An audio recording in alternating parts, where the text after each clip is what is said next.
All right, guys, welcome to another special episode of Candace. Here's my theory. Everybody get down! Candace has a theory. And you know what happens when she tries to express an idea as an explanation of the world? Anyone in earshot gets significantly dumber. But don't worry, guys. I'm here to jump on this grenade for you. So you'll be fine, probably. I mean, it's not like I could get any dumber after all these years. So let's go.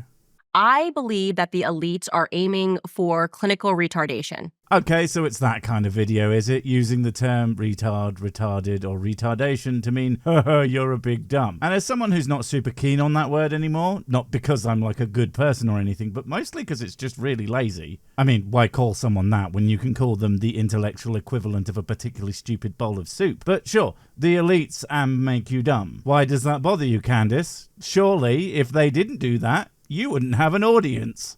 I'm not kidding. I believe that if somebody produced a study right now and said, don't drink water.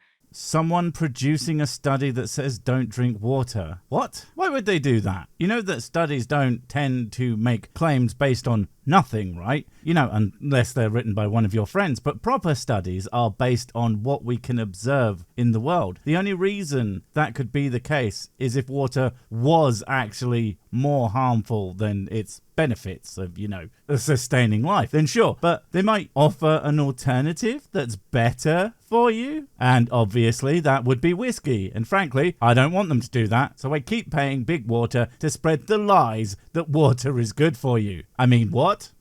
50% of people in the world would perish. They would die because they would suddenly just stop drinking water because the data says don't drink water. And do you think that the 50% of people who were too stupid to understand that that study was bullshit, them dying off would somehow make the world dumber? That's not how that works, Candace. I mean, for starters, it would 100% be fans of yours that would immediately take some whack job study from crazy person and be all like, look, this is what mainstream science doesn't want you to know, and then promptly off themselves with their own sheer dumbassery. And obviously, I've showed you guys many times in my podcast my favorite clip on the internet this year because it explains exactly how fucking dumb Candace Owens is because she has a super smug idiot as a role model. You've read the title, you know what this is about. It's a double whammy of fucking morons, and goddamn, stupid squared is almost too much to handle. My philosophy in life. It's the reason why we designed the second edition of the Standis Cups to say, don't care, built different. Your philosophy, if one could even call that a philosophy, is don't care, built different. You fucking loser. I mean, seriously, what does that even mean? How is that a coherent philosophy? How does that explain life or how the world works or anything really? All that is I'm ignorant. And I'm not going to change. Well, good for you, but don't expect anyone with a goddamn brain to give a shit about anything you have to say. Also, the fact that you push that in such an extremely unsubtle merch plug is how you know the level these people are working at. And it's in the sub-basement. It's very important for you guys to take a listen to Andrew Tate explaining what we can garner from the data, as he says. Take a listen. Why? Why did you feel the need to do a shit impression of his shit accent? I mean, he's in the fucking room. You do that shit in front of me, and I'm just going to think that you're a massive tool. Although that's probably why he feels a bond with you. Tools are drawn to tools after all. Anyway, we aren't going through the full clip because it's really long and we've covered it before, but this one important part will give context needed to understand the rest of the video. Not that it's that complicated to say Andrew Tate is a fucking idiot, but you know. I can prove to you that the ice caps are melting. There's ice in my water right now. I'm going to leave the water unattended until the ice melts. Will the water overflow out of the cup? No. Yeah, so the man is thicker than extra chunky style pig shit. If he can't figure out that's a fucking stupid thing to say, and if somehow you don't, well, go watch my original video on this idiotic spiel. But the Cliff's Notes version is that he doesn't do data because he thinks he has magic knowledge from being an uneducated chud. It's quite the thing. It's perfect. In order to demonstrate the man you're about to talk to is not worth anyone ever talking to about fucking anything. Yes, in that it's a super smart brain boy statement of smartitude. Not so much. We're going to jump right into a conversation with, it's I've watched it too many times. That explains the brain rot. I mean, I've watched it 3 times. One when looking for the video, once when covering the video, and again now checking to make sure I distilled it down to what you need to know for this video to make sense. And I am pretty sure I lost about 37 IQ points doing so, which is weird because I'm certain that you can't get them into negative numbers. But here we are at minus 37. Damn. Still not as low as these two, but you know. Well, it's kind of funny because of how stupid you sound, and then she repeatedly shows the clip as if it doesn't make you sound like a moron that no one should listen to about fucking anything. That you can't even figure out simple and basic physics kind of is doing a lot of heavy lifting here. You probably have this also. You have a point of view and people say to you, where do you get this point of view? Why can you think that? What source does it come from? People talk to Candace Owens and Andrew Tate and ask them regularly, what the fuck is this ridiculous shit? How can any person with a brain functional enough to maintain bodily attributes possibly think any of this stupid shit you say is right? Yeah, I completely believe that happens constantly. I've been around. How can you think anything else? I've been around, how can you think anything else? Well, Taint, by having what we in the biz call any form of education whatsoever. You have proven time and again that you don't know shit about many of the subjects you choose to cover. Being around does not give you a strong basis in the sciences, as shown by your clip. Being around does not give you a strong grounding in why books are important. Being around does not tell you why you shouldn't dick around with swords. The only thing it does is have you standing around on street corners and maybe not get hit by cars. But even that, I would be surprised if you had a habit of running into traffic shouting, "Don't care, built dumbass," and causing fucking pile-ups. You know, and there's a whole bunch of people who want to be enslaved to these systems. Enslaved to systems is knowing how things works. I mean, I don't know, having an understanding of how the world functions based on reality doesn't really sound like that. It sounds like the opposite, actually, because you'll be making choices based not on your own staggering ignorance, but actual facts about the real world, and not just the shit that you and your buddies thought sounded smart while you were ditching school and being a nuisance to your neighbors. I think slavery is natural, actually. I thought about this for a long time because I'm going, how could you accept this? Holy shit, that's a hell of a thing to say. Damn. I mean, even if you aren't being completely literal, it's just like not even remotely true. People have lives that are largely based on the choices that they make, given ample resources and opportunity. That is the opposite of any form of slavery. You hyperbolic nonsense person.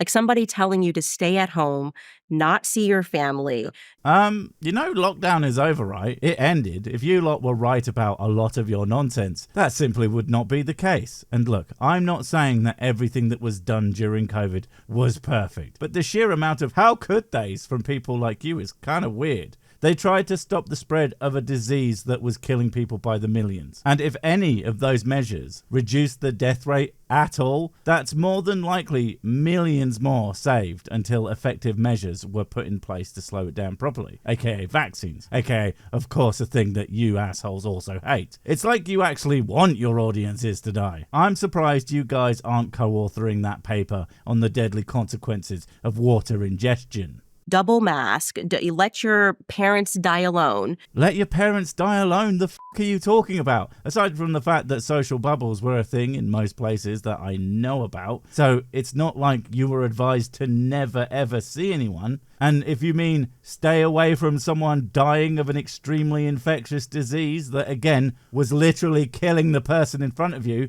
I mean, it's a bit sad, but if I was dying, the last thing I would want would be to kill my fucking children with the same goddamn illness. But then again, maybe I'm not as much of a selfish cunt as I think I am.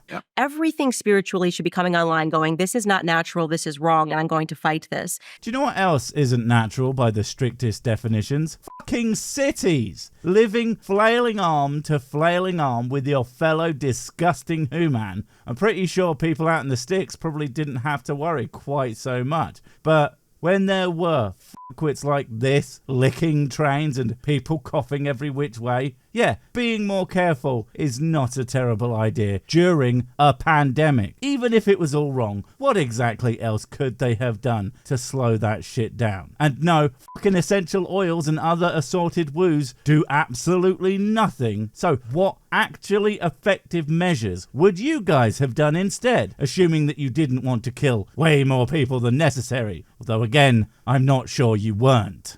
But they get in line. And even when they know it's wrong, they're still fearful to speak out and say that for fear of persecution. Again, I don't know what you're talking about. People constantly bitched and moaned about lockdowns. People did all sorts of shit that went against various guidelines. Shit was happening constantly, both in public and all over social media. Maybe the people who weren't speaking out just thought it was a good idea not to sneeze in their friends' faces for a while. I don't know. Madness. And a study that I showed, like a study that was done by the CIA, an experiment rather, to my audience was where they sat a bunch of people in a room. This is a true CIA experiment. Okay, well, if she says it's true, it must be. And it must be a CIA experiment being done under the rigors of extensive peer review to demonstrate whatever conclusion. If not beyond a shadow of a doubt, then at the very least to a strong and statistically significant degree. And 17 of them were agents, and one of them was from the public, but he didn't know that he was the only person that wasn't an agent. Yep. And they held up a picture of a triangle, and they went around the room, and they said, "What do you see?" Well, I don't know about anyone else, but it's not whiskey, that's for damn sure. I see other things. I promise I do not just have a one-track mind. Now, excuse me while I drink this water. And every agent, went through them first, and they said, square, square, square, square, square. It was clearly a triangle. Square, square, square, square. They get to that last guy, and he says, square. Okay, that sounds vaguely interesting. I don't know why the fuck it would have to be a CIA experiment. I mean, you could literally do this with a bunch of close friends and one stranger. I guess it's not real spooky science gone too far unless you can link it to a shadowy government agency. Also, from the sounds of it, it's one guy. Who gives a fuck? There's such a low sample rate that it's not worth a damn. Also, all this would actually prove is that some people are more agreeable than others, since there have been experiments like this where people don't join in at all. But that's no good for the little narrative you're trying to spin now, is it? No. Knowing fully that he is seeing a triangle. Yep. So what they understand is that peer pressure, like the psychology of peer pressure, is a real thing, but it's stunning to me. Wow, they absolutely had to do a science to prove that thing is real. The thing that everybody knows is real already. I mean, that is fine, I guess, but what's stunning to you is that social pressure can be used to save lives, I guess? I know, worst day ever. Can't believe they would even attempt to do that, the bastards. That grown men succumb to this, or something that's... Wait a minute. Are you telling me that grown men are people too? Oh my god, I can't believe it. Having a penis for more than, say, 30 years doesn't magically make you immune to the influence of other people. And what's really funny about all of this will be the dipshits nodding along at home, thinking to themselves, well, I'm not influenced by social pressure. Now, let me tune in to the dumb podcast so I can get my acceptable peer group opinions from other people so I don't have to think for myself. Thinking makes my head hole hurt. That's where my brain used to be before I replaced it with a picture of Andrew Tate.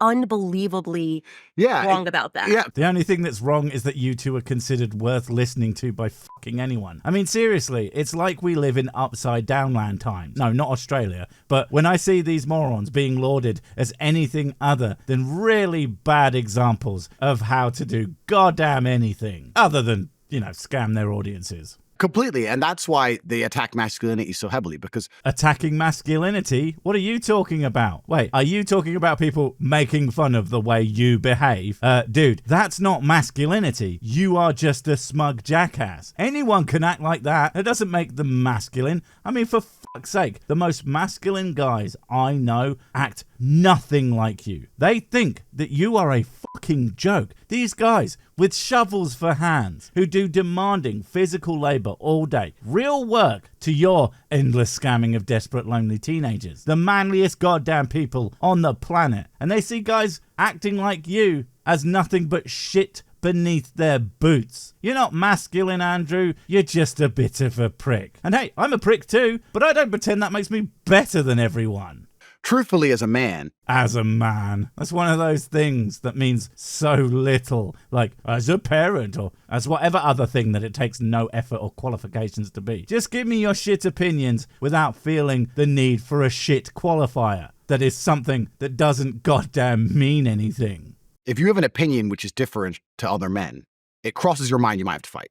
What? What? Are you serious? You think that because you have different opinions to people, oh, I guess I might have to punch them in the face? That's not as a man. That's as a fucking psycho who can't disagree with someone without feeling like they will assault you. I have had hundreds to thousands of arguments in my life, outside of the internet, mind, and not once has anyone ever threatened to inflict violence on me for not having the same opinion as them. The only thing I can think could be true about this is with you, that you're such a colossal dick about it. It causes people to want to harm you. But in that case, that's just an inability on your part to communicate ideas in a way that isn't going to make other people think that they need to kick your fucking teeth in. That's what we call a you problem. That's just how it goes, right? So if you're a man and you sit in that room and 17 men say it's a square and you know it's a triangle, you're probably looking them up and down going, can I beat them all? Now me, I'm built different. I'll be like, that is a triangle, sir. Of course, it turns out in Andrew's case, it actually is square, and he's just too stupid and too stubborn to count the edges. But then again, he obviously can't count past 2. Incidentally, the same number as his IQ. Wait, before you go, I have something super important to tell you. It's life or death. It will change everything forever. Nope, wait, it's gone. Oh well, probably wasn't important. But while I have you, don't forget to comment, subscribe and notify. And if you want more of my smexy voice, check out Mrs. Six's channel Spoonstaff Stories, where I narrate and voice all the videos, and she does the work. And if you want to support the channel, check out the merch store for cool t-shirts, or check out Patreon, memberships and PayPal to support directly. Finally, follow me on the medias of social to get completely pointless guff and to keep up on the latest releases. Oh, I just remembered what I was going to tell you. Whatever you do, don't touch the